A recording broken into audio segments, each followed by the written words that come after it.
The stagecoach lurched to a halt in front of the weathered timber buildings of Pioche, Nevada, and Rebecca Zimmerman's hands trembled as she gathered the single carpet bag containing everything she owned in this world. She had traveled 3 weeks from Philadelphia, each mile taking her farther from the shame that had driven her away and closer to an uncertain future that terrified her more with every passing moment. The telegram in her reticule felt like it weighed 1,000 pounds, though the words were brief enough. Her uncle had agreed to let her come work in his mercantile, but the coldness in those few lines had made it clear she was not wanted, merely tolerated out of obligation to her late mother, his sister. The June heat of 1878 struck her face as she stepped down from the coach, and the driver handed her bag to her without ceremony before climbing back up to his seat.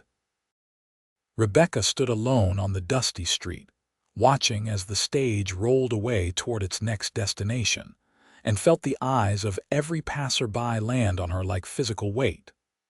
A woman alone, clearly from back east judging by her modest blue traveling dress, now rumpled from weeks of hard roads. She could imagine what they were thinking. The mercantile sat at the corner of Main Street, a 2-story building with peeling paint and a sign that read, "Zimmerman's General Store" in faded letters. Rebecca straightened her shoulders, lifted her chin, and walked toward it with as much dignity as she could muster. She had practiced what she would say to her Uncle Herbert 100 times during the journey. She would be grateful, humble, and work harder than any employee he had ever had. She would give him no reason to send her away. The bell above the door chimed as she entered, and the dim interior smelled of tobacco, leather, and coffee beans.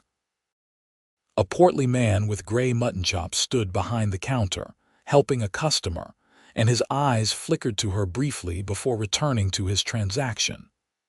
Rebecca waited, clutching her bag, rehearsing her words again in her mind. When the customer finally left, her uncle looked at her properly for the first time in 15 years. His face hardened. "So you came," he said, his tone suggesting he had hoped otherwise. "Yes, Uncle Herbert. Thank you for allowing me to work here. I promise I will not be a burden. I can work long hours and I learn quickly, and I will take whatever wages you think fair," he grunted. "Your mother was always too soft-hearted, and I see you inherited that along with her troubles." He glanced toward the door as if checking whether anyone might overhear. "I told your aunt you could stay in the storage room upstairs. You will work the counter, manage inventory, and keep the books. You will not speak of your circumstances to anyone in this town. As far as anyone knows, you are here to help an aging uncle with his business. Is that clear?" "Yes, sir." "Good. The room is up those stairs in the back. Be down here at 6 tomorrow morning." He turned away from her, dismissing her as completely as if she had ceased to exist. Rebecca climbed the narrow stairs with legs that shook from exhaustion and something deeper than physical weariness. The storage room was exactly that, a cramped space between crates and barrels, with a narrow cot shoved against one wall. A single small window looked out over the alley. This was to be her home, her fresh start, her escape from the whispers and pointing fingers that had followed her through Philadelphia's streets after Robert Hartford had abandoned her, when she refused his improper advances, and he spread lies about her to salvage his own reputation. She sat on the cot and did not cry. She had used up all her tears somewhere in Kansas. The next morning, Rebecca discovered that working for her uncle meant enduring his constant criticism and cold silences. He found fault with how she arranged the canned goods, how she spoke to customers, how she held the broom. By the end of her first week, she understood that he would never forgive her for whatever sins he imagined she had committed, for being her mother's daughter, for existing and requiring his reluctant charity. The town of Pioche itself was rough and practical, built on silver mining and sustained by the hard labor of men who worked deep in the earth. The population swelled and shrank with the fortunes of the mines, and the main street held as many saloons as legitimate businesses. Rebecca kept her eyes down and her words few, speaking only when customers addressed her directly. She felt the curious stares, heard the whispered speculations. A young woman alone was an oddity here, and people wanted to know her story. She gave them nothing. On a Tuesday morning 2 weeks after her arrival, the bell above the door chimed and a tall man in dusty range clothes stepped inside. Rebecca looked up from the ledger she had been updating and felt her breath catch unexpectedly. He was perhaps 26 or 27, with sun-darkened skin and light brown hair that curled slightly at the edges beneath his worn hat. His eyes were a startling clear gray, and when they met hers, there was something in them that made her feel seen in a way she had not experienced in longer than she could remember. "Morning," he said, his voice a low drawl that spoke of Texas or perhaps Oklahoma. "I need supplies for a cattle drive. Got a list here." He approached the counter and pulled a folded paper from his vest pocket. Rebecca took the list, her fingers brushing his for just a moment, and she felt her cheeks warm at the contact. She bent her head over the paper to hide her reaction. "This is quite extensive," she said quietly. "It will take some time to gather everything. I have time." He removed his hat, revealing more of that light brown hair, and leaned against the counter with an easy grace. "I do not think I have seen you here before. Are you new to Pioche?" "I arrived 2 weeks ago. I am Herbert Zimmerman's niece." "Ah," something in his expression shifted, became gentler. "Well then, welcome to Nevada. I am Lucas Lawson. I run a ranch about 10 miles north of here, up in the hills where there is still decent grazing." "Rebecca Zimmerman," she replied, then immediately worried she had been too familiar. "Miss Zimmerman, I mean. Pleased to meet you, Miss Zimmerman." His smile was genuine, reaching his eyes and crinkling the corners. "How are you finding our little town?" The question was ordinary enough, but the way he asked it suggested actual interest, as if her answer mattered. Rebecca hesitated, unused to kindness, suspicious of it even. "It is very different from Philadelphia," she said carefully. "I imagine so. Philadelphia is quite a long way to come." Before she could respond, her uncle emerged from the back room, his face darkening when he saw Lucas. "Lawson," he said curtly. "What do you want?" Lucas straightened but did not lose his pleasant demeanor. "Just placing an order, Zimmerman. Your niece is helping me." "Rebecca, go inventory the back room," her uncle ordered. "I will handle this." Heat flooded Rebecca's face, humiliation sharp and familiar. She set down the list and moved toward the back without a word, but not before she caught the look of disapproval on Lucas's face, directed at her uncle. In the storage room that doubled as her bedroom, Rebecca stood among the crates and barrels, her hands clenched into fists.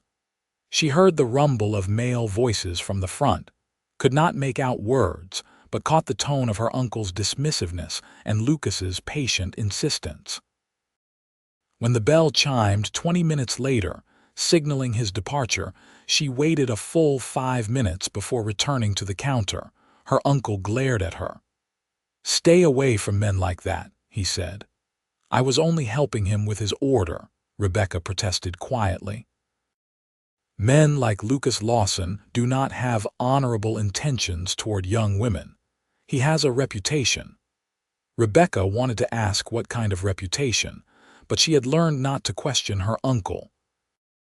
She simply nodded and returned to the ledger, though her mind kept wandering back to gray eyes and a genuine smile.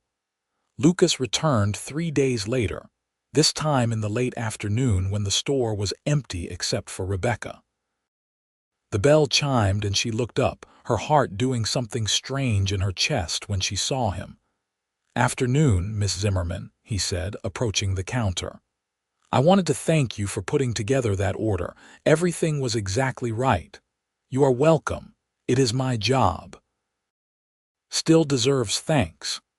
He hesitated, then said, "I also wanted to apologize if I got you in trouble with your uncle the other day. I did not mean to cause you difficulty." The kindness in his voice nearly undid her.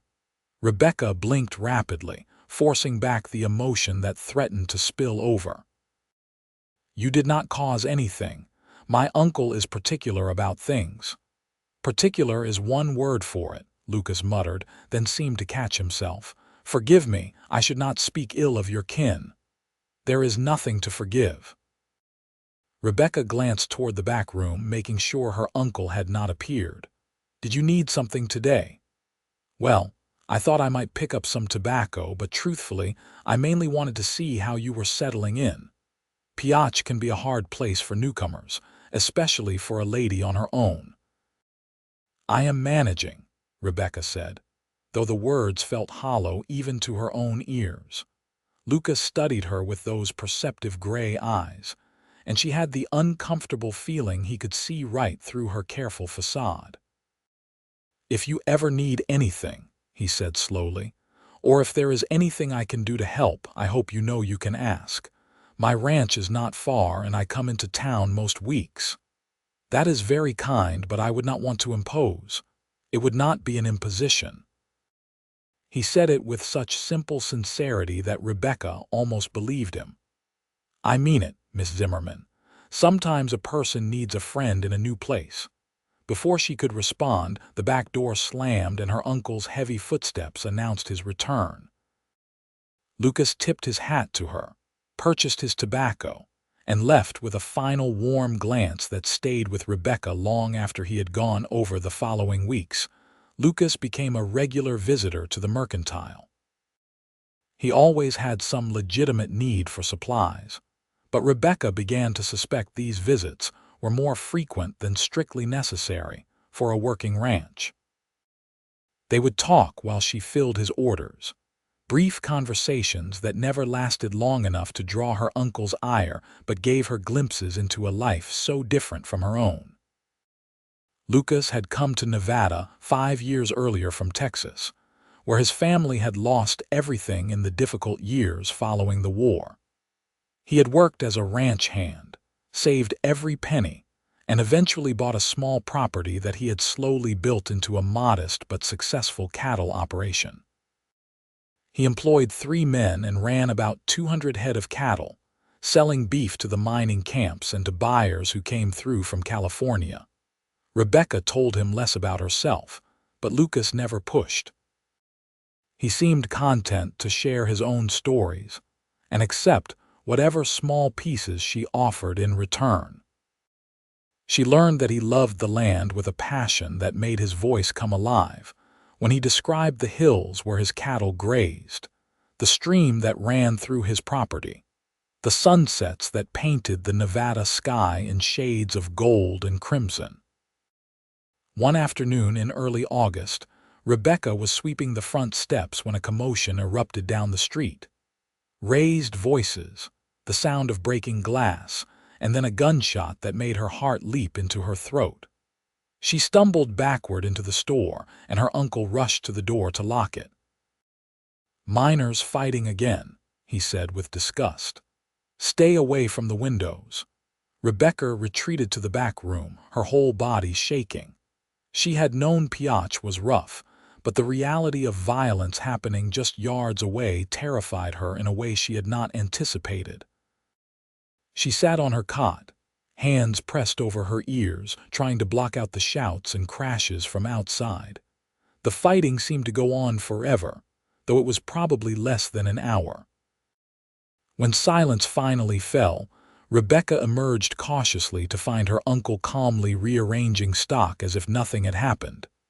"Is it safe?" she asked. "Safe enough. This is a mining town, girl. Men work hard and drink hard and fight hard. You had better get used to it." But Rebecca found she could not get used to it.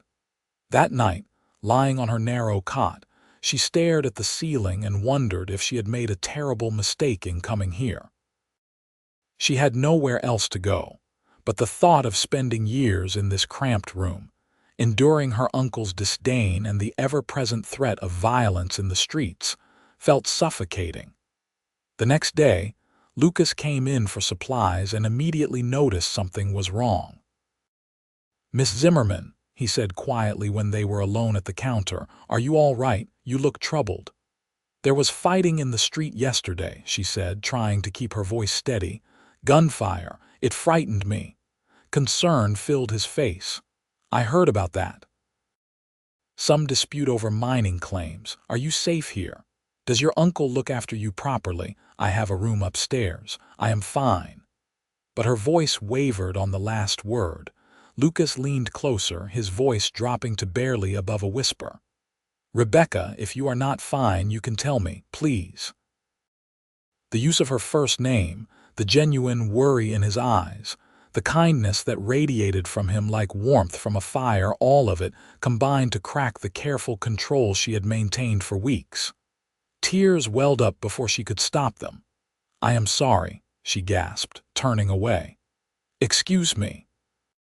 She fled to the back room, pressing her hands to her face, mortified at her loss of composure. She heard the murmur of Lucas's voice and her uncle's sharp response, then footsteps on the stairs. Lucas appeared in the doorway of her cramped storage room, his hat in his hands, his face a study in controlled anger. "This is where he has you staying?" he asked, his voice tight. "It is fine. I am grateful to have a place at all." "This is not fine, Rebecca. This is barely fit for storage, let alone for a person to live in." "You should not be up here," she said, panic replacing her tears. "If my uncle sees, he will think something improper is happening." Lucas's jaw clenched, but he nodded and stepped back toward the stairs. Before descending, he turned to her. "I am going to say something, and I want you to truly hear me. You deserve better than this. You deserve kindness and respect and a real home. I do not know what brought you to Pioche or why you think you have to accept this treatment, but you do not. You have choices." "I have no choices," Rebecca said bitterly. "This is the only place I had to go." "That is not true." Lucas met her eyes steadily. "My ranch has a house that is too big for one person. It has a spare bedroom, a proper kitchen, a sitting room. I could use help with the household management, the cooking, the bookkeeping. I would pay fair wages and treat you with the respect you deserve. It would all be completely proper. I am making you an offer of honest work and a safe place to live, nothing more." Rebecca stared at him, unable to speak. The offer was everything she had dreamed of and everything she was afraid to reach for. "I barely know you," she whispered. "That is fair," Lucas acknowledged. "But you know I have been nothing but honest with you. You know I come to town regularly, that people here know me. You can ask anyone about my character, about whether my word is good. I am not asking you to decide this moment. I am just asking you to think about it. Why would you do this for me?" Something shifted in his expression, became more vulnerable. "Because from the first moment I saw you, I thought you looked like someone trying to carry the weight of the world alone. Because every time I have talked to you, I have seen glimpses of someone kind and smart and strong underneath all that fear and sadness. Because I think you deserve a chance to find out who you are when you are not constantly afraid." He paused, then added more quietly, "And because I would very much like to get to know you better if you would allow it." The honesty of it stunned her. No pretty words or elaborate courtship, just plain truth spoken with quiet conviction. Rebecca's hands twisted in her skirt. "My uncle will never agree. You are of age. You do not need his permission. He is family. Being family does not give him the right to treat you poorly." Lucas put his hat back on. "I will be in town Friday afternoon. If you want to accept my offer, meet me at the livery stable at 2 o'clock. If you do not come, I will understand and I will not bother you again. But I hope you will come, Rebecca. I truly do." He left then, his boots heavy on the wooden stairs, and Rebecca sank onto her cot with her mind reeling. The offer was impossible. It was improper for an unmarried woman to live on a ranch with an unmarried man, even with separate rooms. The gossip would be vicious. Her uncle would be furious. It would confirm every bad thing anyone might think about her. But the alternative was staying here in this storage room under her uncle's contempt, watching her life drain away one joyless day at a time. That evening, Herbert Zimmerman climbed the stairs to her room, something he rarely did. His face was thunderous. "What did Lucas Lawson say to you today?" "He offered me a position managing his household," Rebecca said, deciding honesty was better than evasion. Her uncle's face turned an alarming shade of red. "And what did you tell him?" "That I would think about it." "You will do no such thing," Herbert exploded. "You will stay here where you belong, and you will stop putting ideas in men's heads with your Eastern ways and your improper behavior. I took you in out of charity when no one else would have you, and this is how you repay me. By considering running off to live in sin with some cowboy.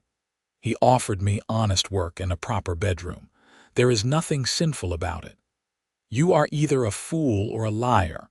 Men like Lawson do not offer women positions out of the goodness of their hearts. He wants something from you, and if you cannot see that, you are even more stupid than I thought." The words hit like physical blows, and Rebecca felt something inside her crack and then harden. "You do not know him. I know men. I know what they want from women like you, women like me." Rebecca stood up, surprising herself with her own daring. "What kind of woman am I, Uncle Herbert? You have decided I am ruined, shameful, a burden, but you do not even know what happened in Philadelphia. You never asked. You just assumed the worst and have treated me accordingly since the moment I arrived. Your aunt told me everything I need to know. You were involved with a man, there was a scandal, and you had to leave. What else is there to know? The truth," Rebecca said, her voice shaking but firm. "Robert Hartford was a respected man from a good family. He courted me properly for 3 months, and then one evening when he called, he tried to force himself on me. I fought him off and told him to leave. The next day, he began spreading lies about me, telling people I had behaved improperly, that I had encouraged him, and then cried assault when he rejected me. Everyone believed him because he was wealthy and well-connected, and I was just a schoolteacher with no family to defend me. I lost my position. I lost my friends. I lost everything because I would not let a man take what I did not offer." Her uncle stared at her, but his expression did not soften. "That is your version of events. It is the truth. Truth is what people believe." And people believed him, which tells me everything I need to know about how you must have behaved to give him ideas in the first place. The injustice of it, the cruel unfairness, stole Rebecca's breath. She had known her uncle was cold, but this casual dismissal of her trauma, this assumption that she must have somehow caused her own ruin, was worse than she had imagined. "Then I have nothing to lose by leaving," she said quietly. "If I am already ruined in your eyes, what does it matter where I go or what I do? You will stay here. I gave my word to your mother's memory that I would look after you, and I will not have people saying I threw my own niece out onto the street. You do not care about looking after me. You care about appearances." Herbert stepped closer, his face inches from hers. "You will stay here and you will do as you are told, or you will leave with nothing but the clothes on your back. Is that clear?" Rebecca thought of the carpet bag under her cot, containing her few possessions. She thought of the storage room that was not a home, the uncle who was not family in any way that mattered, the life of quiet desperation that stretched before her if she stayed. She thought of Lucas's gray eyes and genuine smile, his offer of honest work and a safe place, his simple statement that she deserved better. "Very clear," she said. Herbert nodded, satisfied, and left.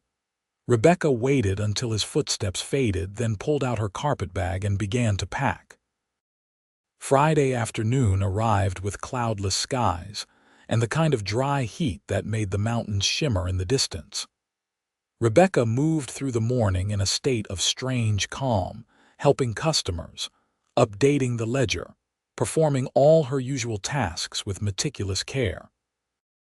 Her uncle watched her suspiciously, clearly expecting some kind of rebellion, but she gave him nothing to criticize. At 1:30, she told him she needed to step out briefly to purchase some personal items at the dry goods store down the street. He grunted his permission, too absorbed in his own work to pay much attention. Rebecca walked out the front door of the mercantile with her reticule containing her small savings and the carpetbag hidden under a shawl, her heart pounding so hard she was certain everyone on the street could hear it. The livery stable smelled of hay and horses and leather. Rebecca stood just inside the entrance, clutching her bag, wondering if she had made a terrible mistake. Perhaps Lucas would not come. Perhaps he had reconsidered his offer. Perhaps this was all some elaborate cruelty, and she was about to learn that trusting anyone had been her biggest mistake yet. Then she heard boot steps and turned to see Lucas striding toward her, leading a gentle-looking mare. His face when he saw her lit up with such obvious relief and joy that Rebecca felt something tight in her chest loosen just a little. "You came," he said, his voice warm. "I was afraid you would not." "I almost did not," Rebecca admitted. "I am still not certain this is the right choice." "It is a brave choice," Lucas said. "That counts for something," he gestured to the mare. "This is Rosie. She is the gentlest horse I own. I thought you might prefer to ride rather than sit on the wagon seat for 2 hours." "I have never ridden a horse," Rebecca confessed. Lucas's eyebrows rose slightly, but he just smiled. "Well then, today you learn. Do not worry. Rosie could find her way to the ranch in her sleep, and I will be right beside you the whole way." He helped her into the saddle with patient instruction, adjusting her skirts to preserve modesty, showing her how to hold the reins and sit balanced. His hands were gentle but capable, and Rebecca found herself trusting his guidance despite her nervousness. When she was settled, Lucas mounted his own horse, a tall bay gelding, and they set out from Pioche heading north into the hills. The ride was beautiful despite Rebecca's initial anxiety. Lucas kept their pace slow and easy, pointing out landmarks and telling her about the country they rode through. The rough mining town gave way to rolling hills dotted with sagebrush and juniper, and the air smelled clean and sharp, so different from the dusty streets she had been living above. "Tell me about your ranch," Rebecca said after they had been riding for nearly an hour. Lucas's face took on that animated quality she had noticed before when he talked about his land. "It is not large, maybe 300 acres total, but it has good water and decent grazing. The house is timber and stone, built by the man who owned it before me. He was a prospector who struck it rich and wanted a proper place to retire, but then he decided Nevada winters were too cold and sold out to head for California. I bought it 4 years ago with every penny I had saved, been building it up since then. And you run cattle, mostly." "I have about 200 head right now, and I am hoping to increase that over the next few years. I also keep chickens for eggs, a milk cow, a couple of pigs, enough to be fairly self-sufficient." He glanced at her. "It is a working ranch, Rebecca. The life is not easy, especially in winter. I want you to understand what you are agreeing to." "I am not afraid of hard work," Rebecca said. "I am afraid of being trapped and helpless. There is a difference." Lucas nodded slowly. "I can understand that. I promise you will never be trapped on my ranch." If you decide it is not working for you for any reason, I will bring you back to town or help you get wherever you want to go. You have my word on that." "Why are you doing this?" Rebecca asked. "Please be honest with me." Lucas was quiet for a long moment, his eyes on the trail ahead. When he finally spoke, his voice was thoughtful. "I suppose part of it is that I know what it is like to feel like you do not have choices. When my family lost our ranch in Texas, when we had nothing and nowhere to go, people treated us like we were worthless. We worked as hired hands, lived in shacks, got looked down on by folks who had just been luckier than us.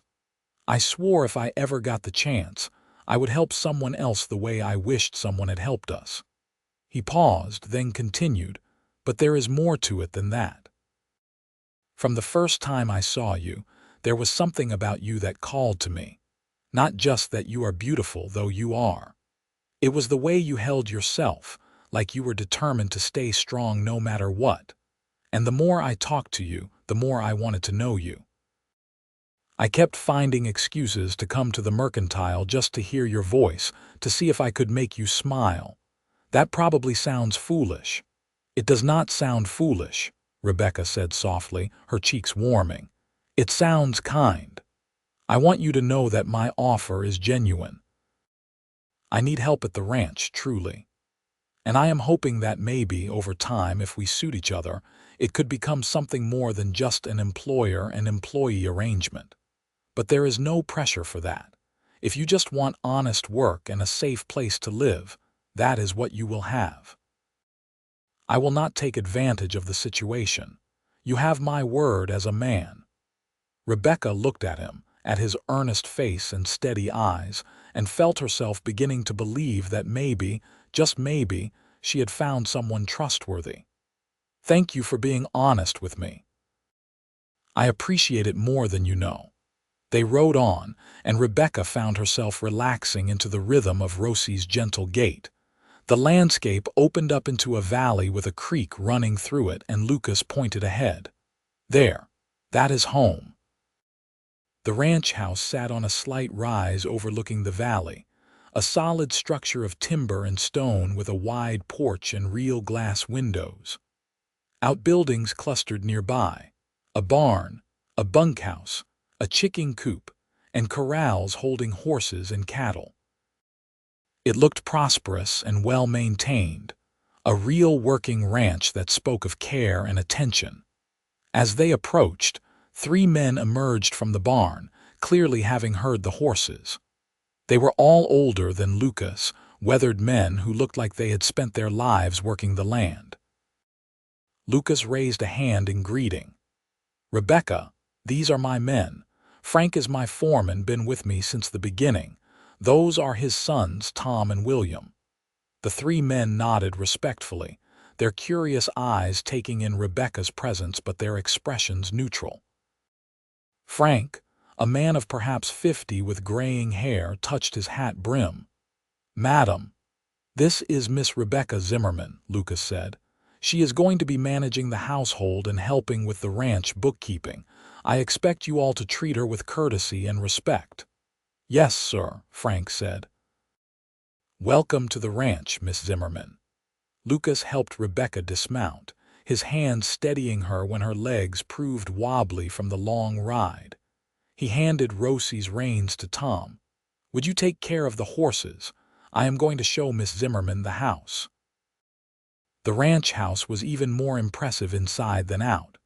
The main room had a large stone fireplace, comfortable furniture, and shelves lined with books. The kitchen was spacious with a proper stove and a table big enough for 6 people. Lucas led Rebecca down a hallway to show her the bedrooms. "This is my room," he said, indicating a door. "And this one here would be yours." He opened the next door to reveal a bedroom that was simply furnished but clean and bright, with a real bed covered in a colorful quilt, a dresser, a wardrobe, and a window that looked out over the valley. "It is not fancy, but it is yours for as long as you want it." Rebecca stepped into the room and felt tears prick her eyes. After weeks in that cramped storage room, this felt like a palace. "It is perfect," she whispered. "I am glad you think so." Lucas lingered in the doorway. "Why do not you settle in and freshen up? I will put together some supper, and we can talk about what the work will entail." Over the following days, Rebecca discovered that Lucas had not exaggerated about needing help. The house had been maintained in a bachelor fashion, clean enough but lacking any real organization or comfort. Rebecca threw herself into the work with an energy born of relief and gratitude. She cleaned and organized, learned to cook on the big stove, planted herbs in the kitchen garden, and mended the curtains that had been torn and neglected. Lucas gave her space, but was unfailingly kind and considerate. He explained the ranch operations to her, showed her the bookkeeping system he had been struggling to maintain, and answered her endless questions with patient good humor. In the evenings, they would sit on the porch and talk, watching the sun set over the Nevada hills, and Rebecca felt herself slowly unwinding from the tight knot of fear and shame she had carried for so long. The ranch hands accepted her presence with bemused tolerance that gradually warmed into genuine friendliness. Frank's wife had died years ago, and he admitted that having a woman's touch around the place made it feel more like a real home. Tom and William were shy but polite, and Rebecca enjoyed cooking for them, seeing their faces light up when she made biscuits or pie. 3 weeks after arriving at the ranch, Rebecca was in the kitchen kneading bread dough when she heard a wagon approaching. She looked out the window to see her uncle's buckboard pulling up to the house, and her stomach dropped. Herbert Zimmerman climbed down, his face like a thundercloud, and marched toward the front door. Rebecca wiped her flour-dusted hands on her apron and went to meet him, her heart pounding. She opened the door before he could knock. "Uncle Herbert." "So it is true," he said, his voice cold with fury. "You are living here in sin, exactly as I predicted. I am working here as Mr. Lawson's housekeeper and bookkeeper. There is nothing sinful about it. You are unmarried and living under the same roof as a man. That is the very definition of impropriety. I have my own bedroom. Mr. Lawson has treated me with nothing but respect and courtesy. That is what you think." Herbert pushed past her into the house, looking around with undisguised contempt. "Where is he? Where is this paragon of virtue? He is out checking the cattle. He will be back soon." "Good, I will wait." Herbert sat down in one of the chairs by the fireplace, clearly intending to make himself comfortable. "You are coming back to town with me, Rebecca. This nonsense has gone on long enough. I am not going anywhere with you. You are my responsibility whether I like it or not. Your mother made me promise to look after you, and I will not have it said that I allowed you to ruin yourself completely." Rebecca felt anger rising, hot and bright. "You do not care about me. You never have.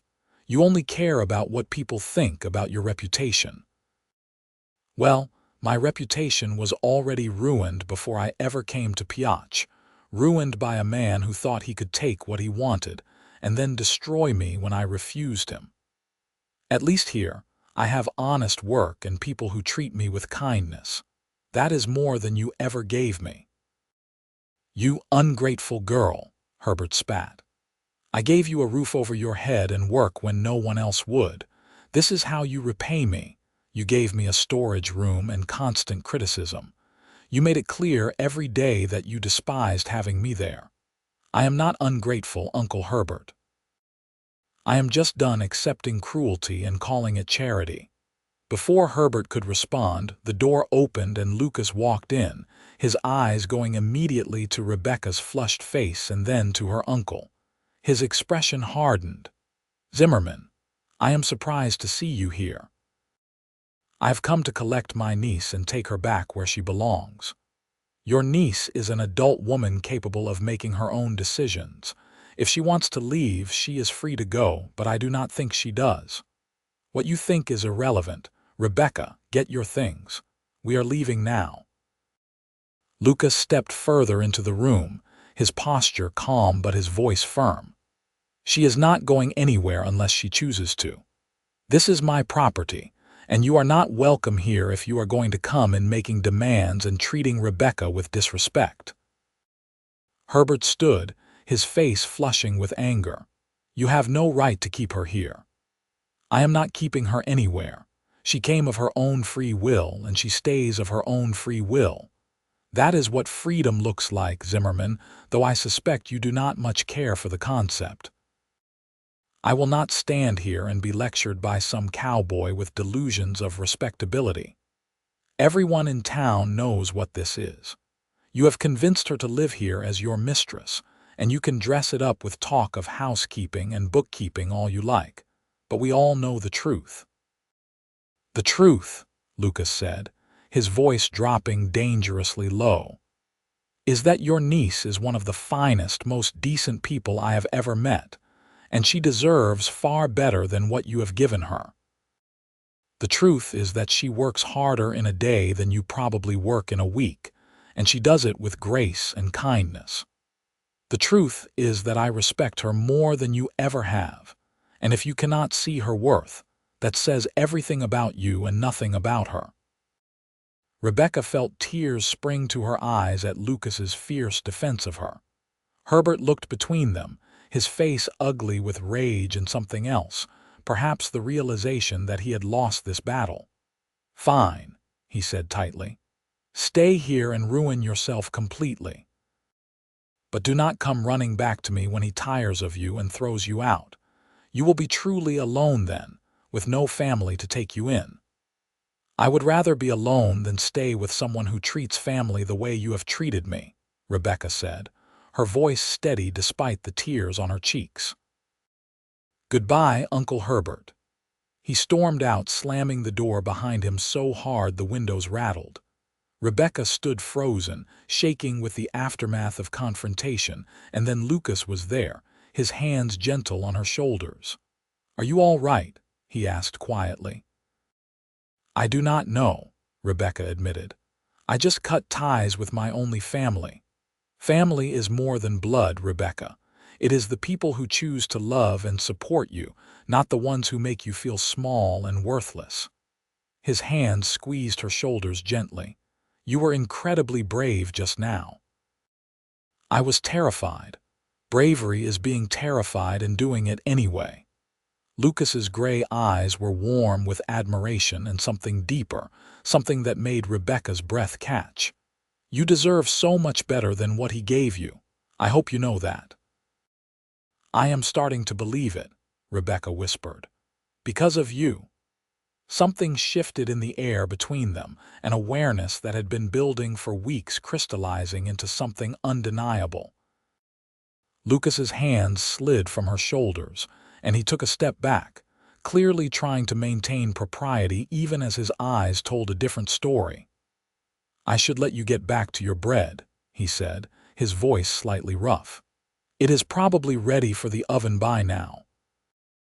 Rebecca nodded, not trusting her voice, and returned to the kitchen on unsteady legs. She shaped the risen dough into loaves with trembling hands, her mind replaying every word Lucas had spoken in her defense, the way he had looked at her like she was something precious. She was falling in love with him. The realization should have terrified her, but instead it felt like stepping into sunlight after a long winter. The weeks that followed her uncle's visit settled into a comfortable rhythm. Rebecca managed the household with increasing confidence, and Lucas showed her more of the ranch operations. She learned to gather eggs from the occasionally temperamental chickens, how to milk the cow, and even began learning to ride Rosie without Lucas leading her.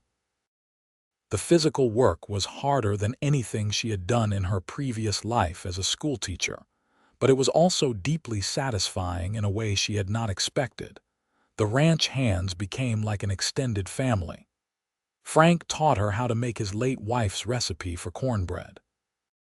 Tom showed her where the best wild berries grew. William, the youngest and shyest of the three, admitted one evening that having her there reminded him of home, and he was grateful for it. But it was her growing closeness with Lucas that filled her days with quiet joy. They worked side by side on the ranch bookkeeping, their heads bent together over ledgers, and Rebecca discovered he had a keen mind for business despite his lack of formal education. He asked her about her life before Philadelphia, and she told him about her childhood, her parents who had died of influenza when she was 16, her work as a teacher that she had loved before everything fell apart.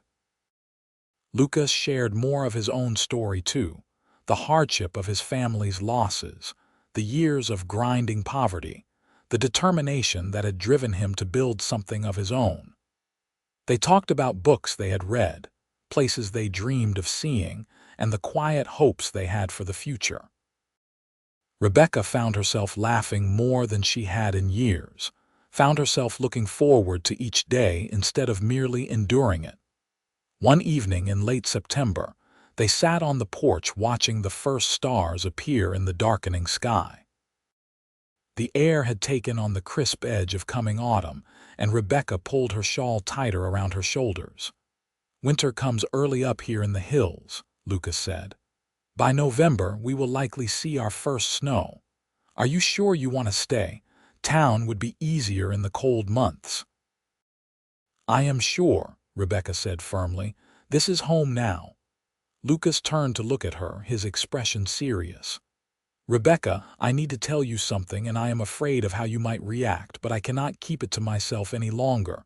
Her heart began to beat faster. "What is it?" "I am in love with you."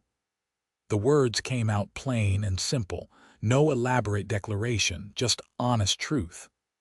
"I think I started falling for you the first time I saw you in that store, looking so determined and scared all at once.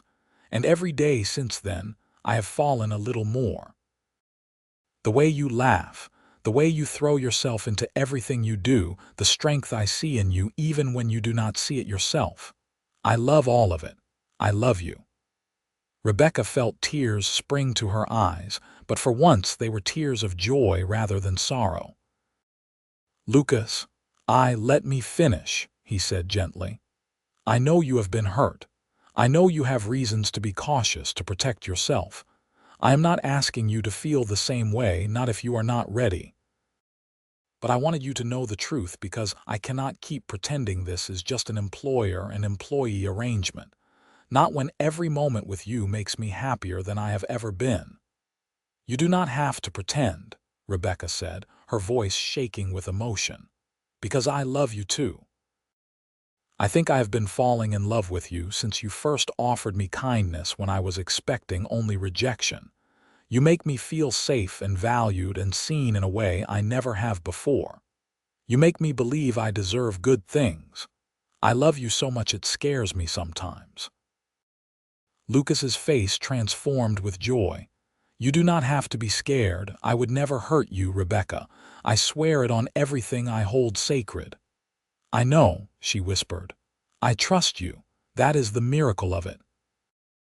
After everything that happened, I did not think I could ever trust a man again, but I trust you completely." Lucas reached for her hand, his fingers warm and strong as they intertwined with hers. "Will you marry me, Rebecca?" "Not because it is proper or because people expect it, but because I cannot imagine my life without you in it. Because I want to build a future with you, have a family with you, grow old on this ranch watching sunsets together. I will spend every day of my life trying to make you happy if you will let me." "Yes," Rebecca breathed, joy bubbling up inside her like a spring. "Yes, I will marry you. Nothing would make me happier."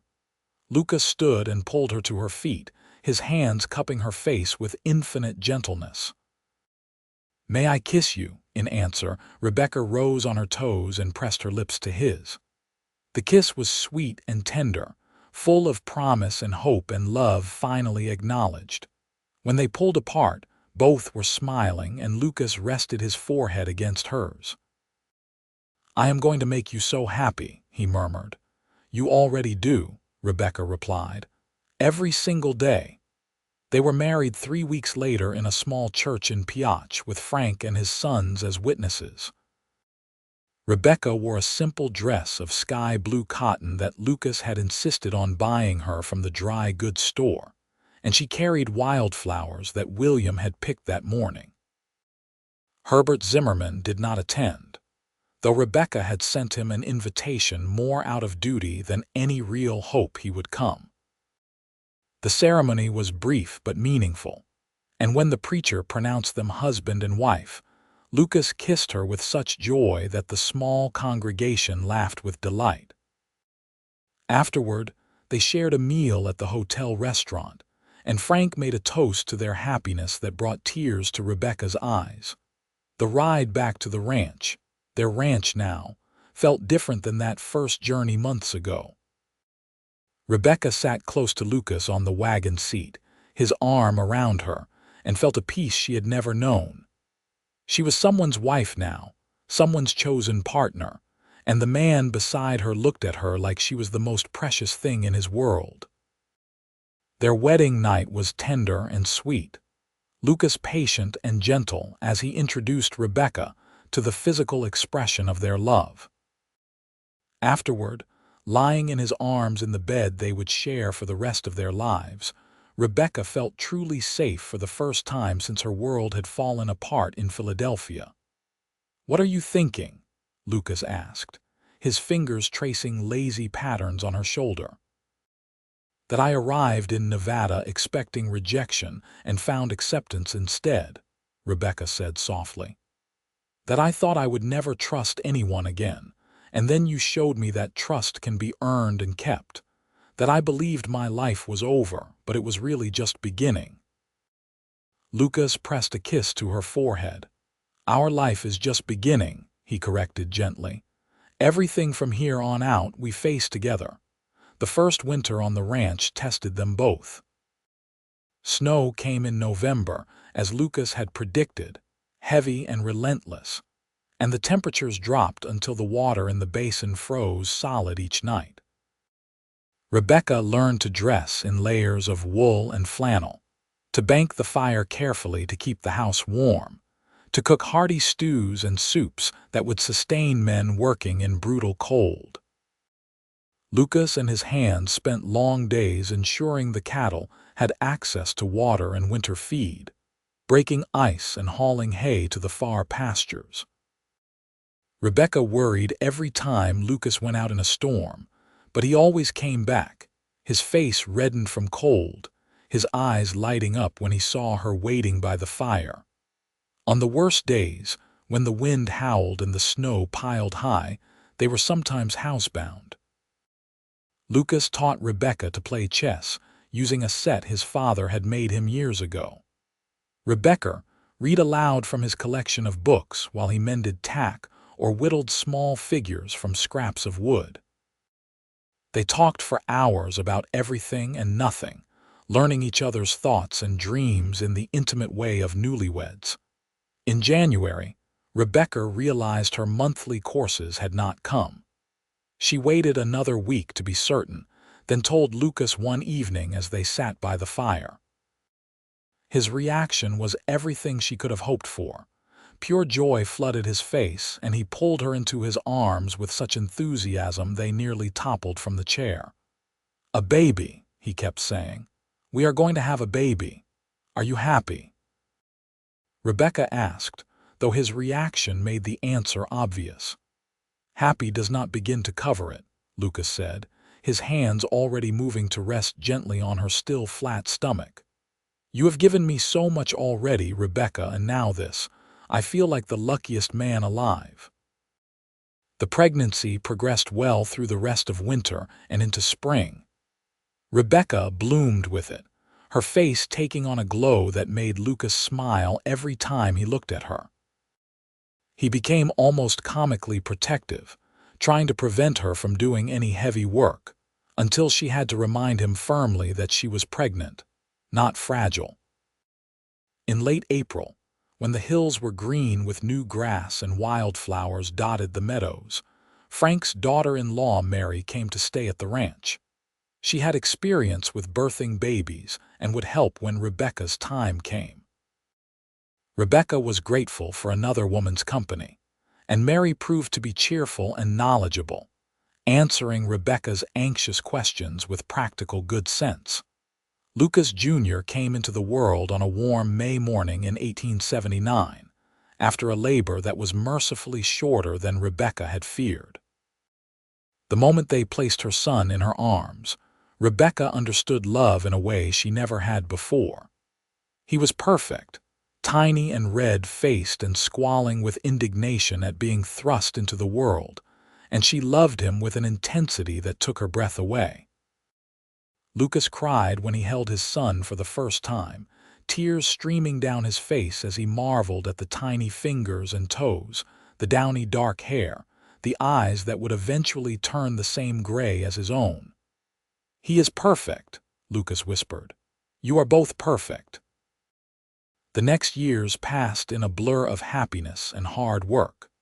The ranch prospered under their joint management. Rebecca's careful bookkeeping and Lucas's skill with cattle combined to make them more successful than either could have been alone. They bought more land, increased the herd, and built a larger bunkhouse for the growing number of hands they employed. Lucas Jr., called Luke from the start to avoid confusion, grew into a sturdy boy with his father's gray eyes and his mother's determination.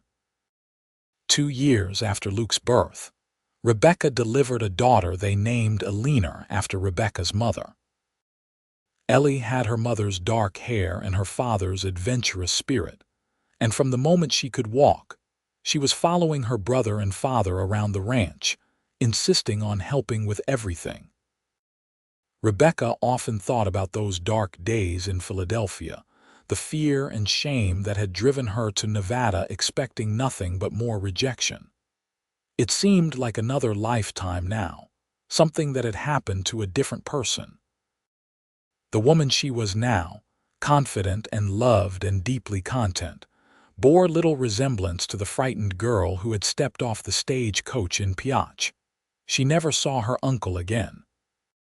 Herbert Zimmerman sold his store and left Nevada 2 years after her wedding, and Rebecca felt only a distant sense of relief at his departure. He had never been family in any real sense, and his absence changed nothing in her life. In the summer of 1884, when Luke was 5 and Ellie was 3, Rebecca discovered she was pregnant again. This time the pregnancy was harder, and she spent the last months on bed rest, frustrated at her forced inactivity but determined to do what was best for the baby. Lucas hired a woman from town to help with the cooking and watching the children, and he spent every evening with Rebecca, reading to her and telling her about the day's activities. Their second son, Matthew, was born in February of 1885. A winter baby who came into the world with a shock of red hair that surprised them both, until Rebecca remembered her grandfather had been a redhead. Matthew was a quieter baby than Luke had been, content to watch the world with solemn blue eyes, and he wrapped both his parents around his tiny fingers from the start. One evening that spring, with Matthew sleeping in the cradle beside their bed and the older children tucked in for the night, Rebecca and Lucas sat on their porch watching the sunset paint the Nevada sky in shades of gold and crimson. It had become their ritual, this quiet time together at the end of each day. "Do you ever regret it?" Lucas asked suddenly. "Leaving Philadelphia, coming here, choosing this life?" Rebecca looked at him in surprise. "Never, not even for a moment. Do you regret asking me to come here?" "God, no." Lucas pulled her closer against his side. "You are the best thing that ever happened to me, Rebecca Lawson.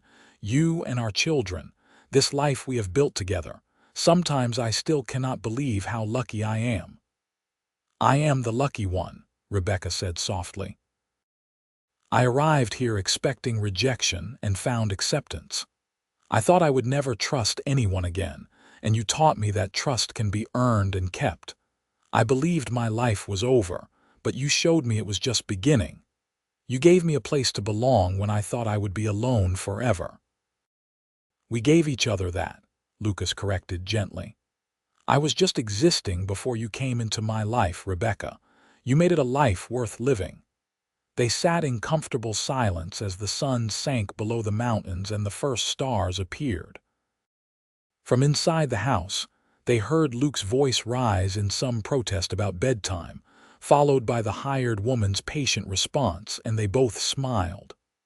"Our life is loud and messy and chaotic," Lucas observed. "And absolutely perfect," Rebecca finished. "I would not change a single thing." The years continued to roll past like the seasons, each bringing its own challenges and joys. The children grew, the ranch prospered, and Rebecca and Lucas's love deepened with each passing year.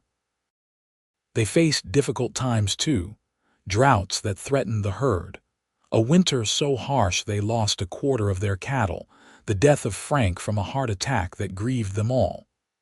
But they faced everything together, their partnership strengthened by absolute trust and love. Luke grew into a young man who loved the ranch as much as his father did, learning the cattle business with keen interest and natural skill. Ellie surprised them both by developing a passion for horses, becoming a skilled rider and trainer who could gentle the wildest Mustang with patience and intuition. Matthew, true to his quiet nature, preferred books and numbers, and showed such aptitude for business that Rebecca knew he would be crucial to the ranch's future success. In 1895, when Rebecca was 42 and Lucas 45, they celebrated their 17th wedding anniversary with a party that brought together everyone from miles around. Their children had organized it as a surprise, and Rebecca stood on the porch of their home, now expanded and improved beyond what it had been when she first arrived, and looked out at the crowd of friends and neighbors who had become their extended family. "You look thoughtful," Lucas said, coming to stand beside her with 2 glasses of punch. "I was thinking about that first day I came to the ranch," Rebecca said, accepting the punch and smiling up at him. "How terrified I was, how certain everything would go wrong.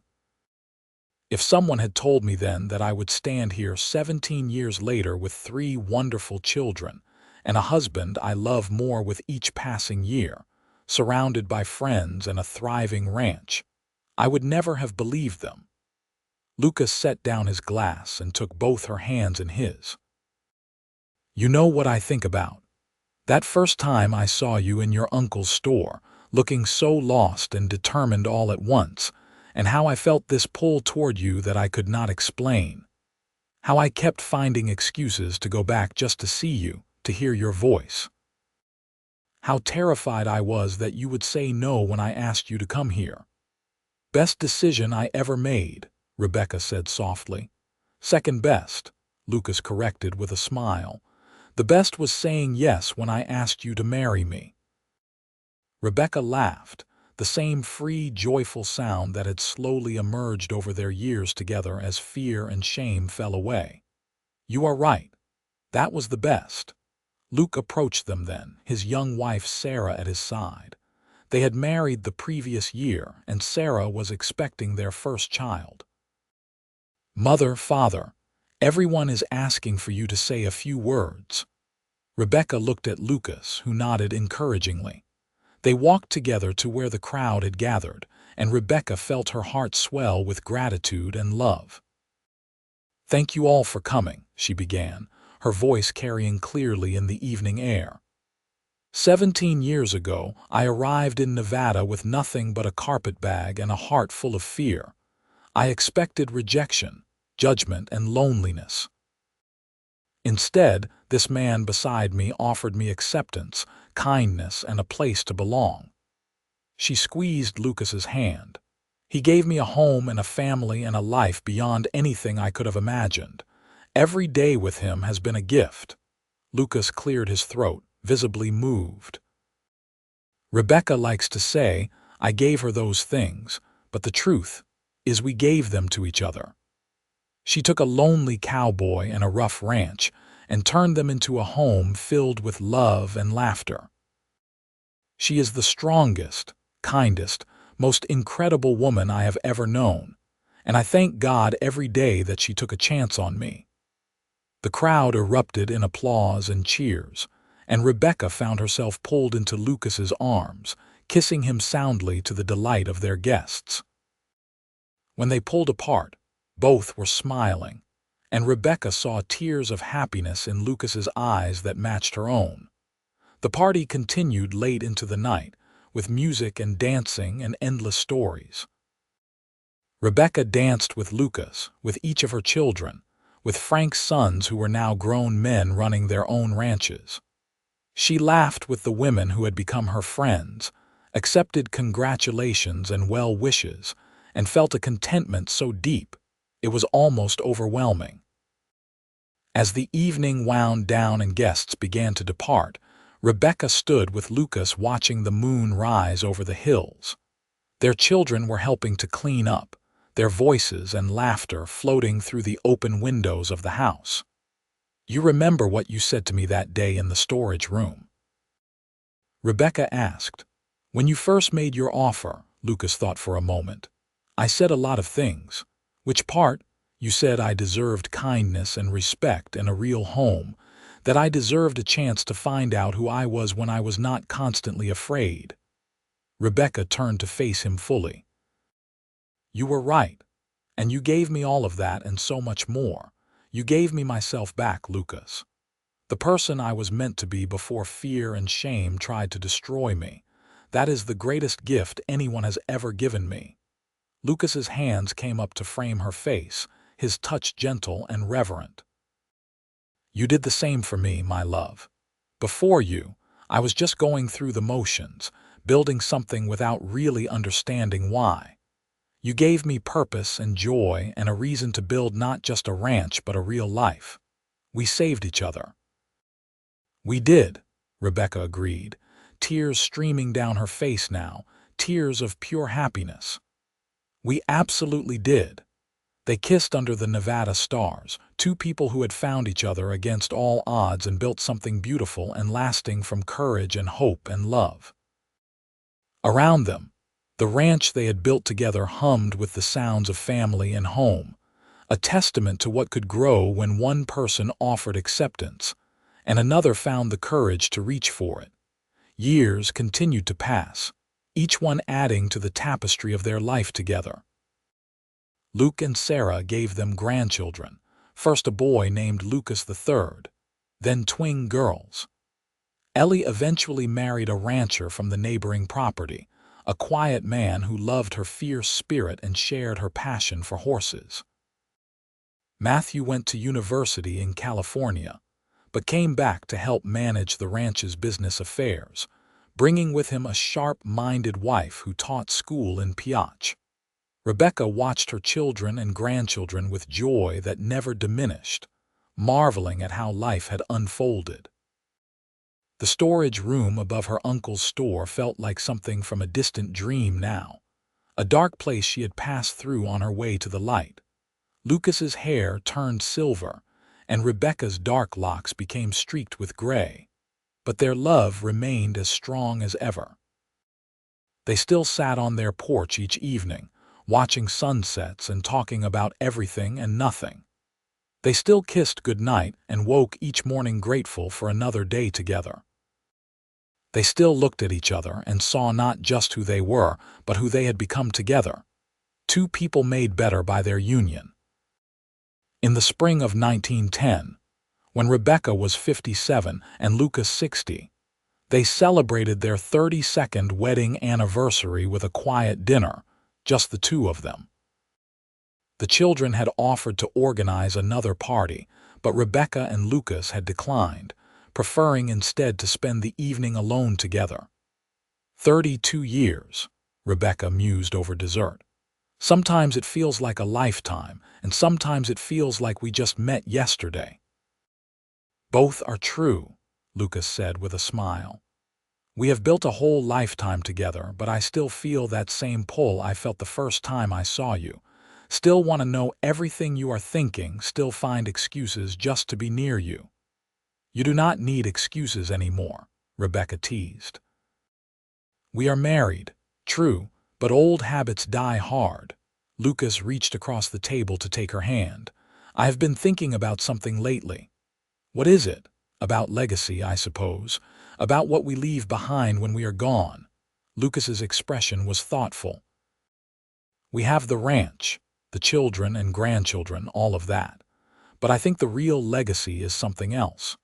It is the choice we made to love each other despite everything that tried to prevent it. It is the home we built from kindness and trust when you had every reason to never trust again. That is what I hope people remember. Rebecca felt tears prick her eyes. That is beautiful. And you are right. We proved that it is possible to start over, to build something good from broken pieces. We proved that one person's acceptance can change another person's entire life. We proved it together, Lucas said firmly. Everything we did together. They finished their dinner and walked out to their porch, moving a bit slower now but still hand in hand.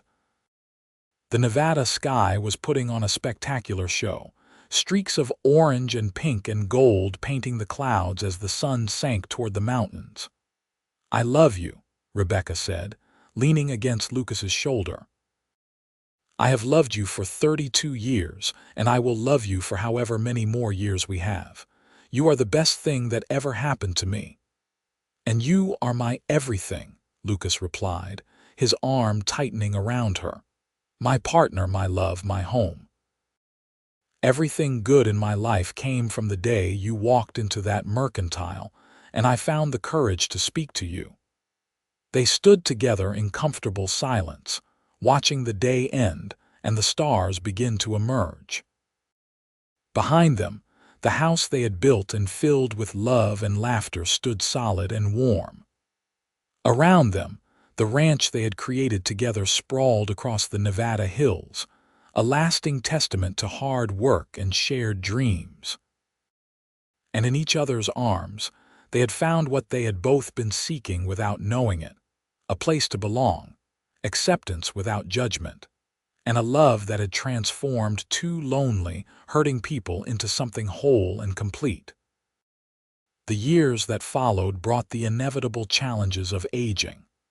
Lucas developed arthritis that made the ranch work harder, and Rebecca's eyesight began to fail, making her beloved reading difficult.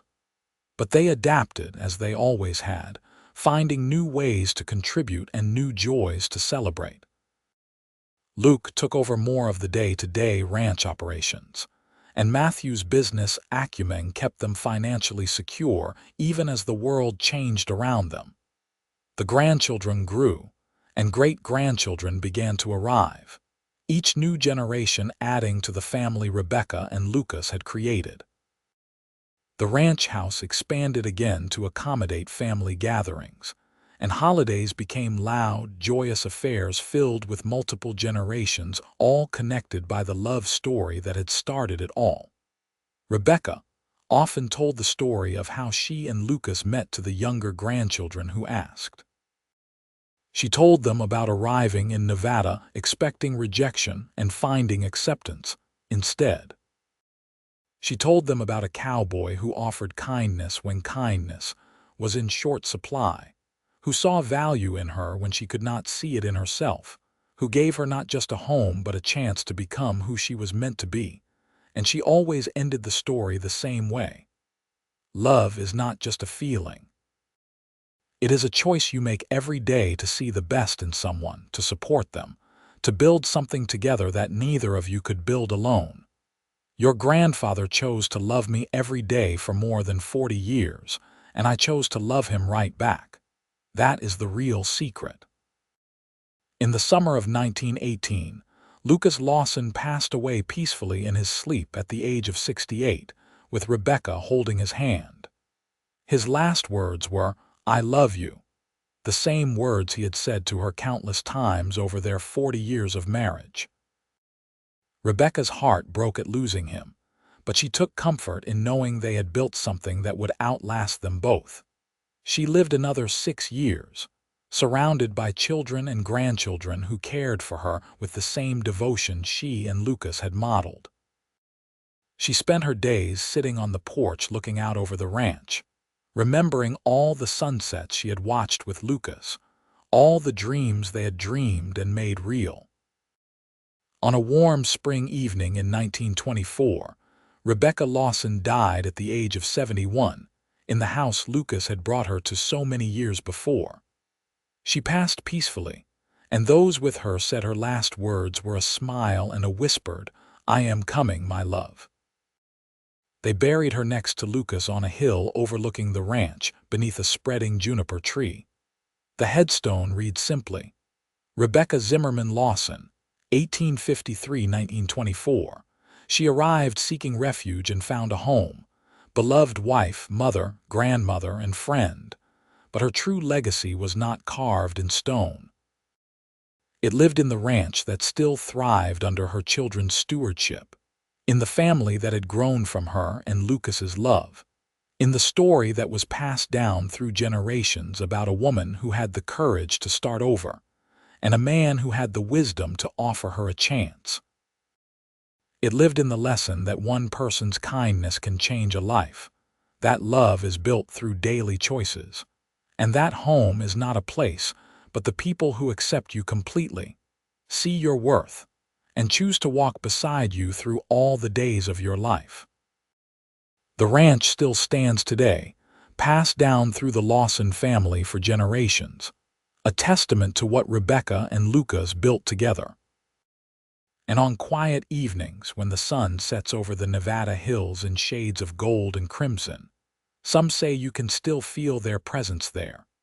Two souls who found each other against all odds and proved that love, real love, can heal old wounds and create something beautiful that lasts forever. Their story became a cherished part of family history, told and retold to each new generation. It became a reminder that sometimes the bravest thing you can do is accept kindness when you have known only cruelty, to trust when you have been betrayed, to reach for happiness when you have only known sorrow. And it became a promise that no matter how dark the journey, no matter how lost you feel, there is always the possibility of finding your way home, to a place where you are accepted completely, loved wholly, and given the chance to become the person you were always meant to be. That was the true legacy of Rebecca and Lucas Lawson, a legacy of love, acceptance, and the courage to believe that better days were possible. It was a legacy that would live on in the hearts and lives of everyone they touched, a reminder that one welcoming heart can change everything for someone who arrives expecting rejection. Their love story proved that sometimes the greatest adventures begin not with grand gestures but with simple kindness, not with certainty but with hope, not with perfection but with the willingness to build something beautiful from broken pieces. And in the end, that was enough, more than enough. It was everything.